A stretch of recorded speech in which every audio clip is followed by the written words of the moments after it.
jɔngwala hadamaden ni ma miiri silamɛya ma k'i miiri sigiɲɔgɔnya ma i ni miiri walidenko la wajabate i k'a dɔn nin binganikɛlaw ninnu ye nin gɛlɛya fo k'a fɔ k'a to ten bangɔni na a bɛrɛta sigiɲɔgɔnma u bi ɲɔgɔn dɔn a mɛnna nin denni i k'a dɔn san 21 ninnu kɔni i k'a dɔn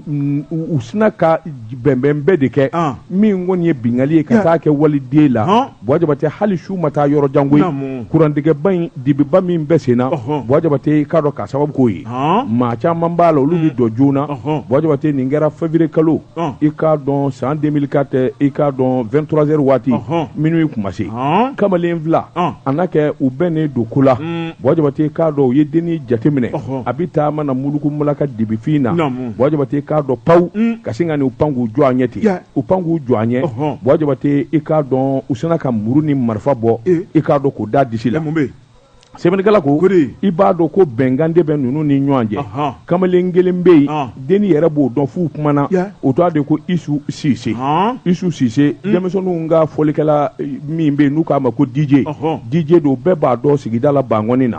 denni dabali banna a bɛ DJ in dɔn u yɛrɛ bɛ ɲɔgɔn dɔn u bɛ sigida kelen la wajabate i k'a dɔn kelen dɔ sina ka na ni marifa ye i k'a dɔn ka sin k'u don la ten k'a da u la yɔrɔ min ka sin k'a fɔ DJ ma bi a kan n'i ma bi a kan n b'a fila bɛɛ fa bɛnkan tɛ yan bɛnkan don ja ne m'a dɔn ni denni nege b'i la walima denni ka di ye Isu Sise i t'a fɔ a ye i t'a ɲini kanu na ni musoba bɔ in na o ko n'u dabila sa dɛ wajibate i k'a dɔn ka muru da denni gɔnɔ na k'a da bisi ka taa n'a ye dibi kurufin na i k'a dɔn o yɔrɔ bɛɛ Isu Sise i k'a dɔn a binna di waliden kan wajibate i k'a dɔn o fana tilalen dɔ in fana min kun ye marifa da la ko k'a ka bin a kan o fana binna a kan wajibate i k'a dɔn kuma min n'u tilala sa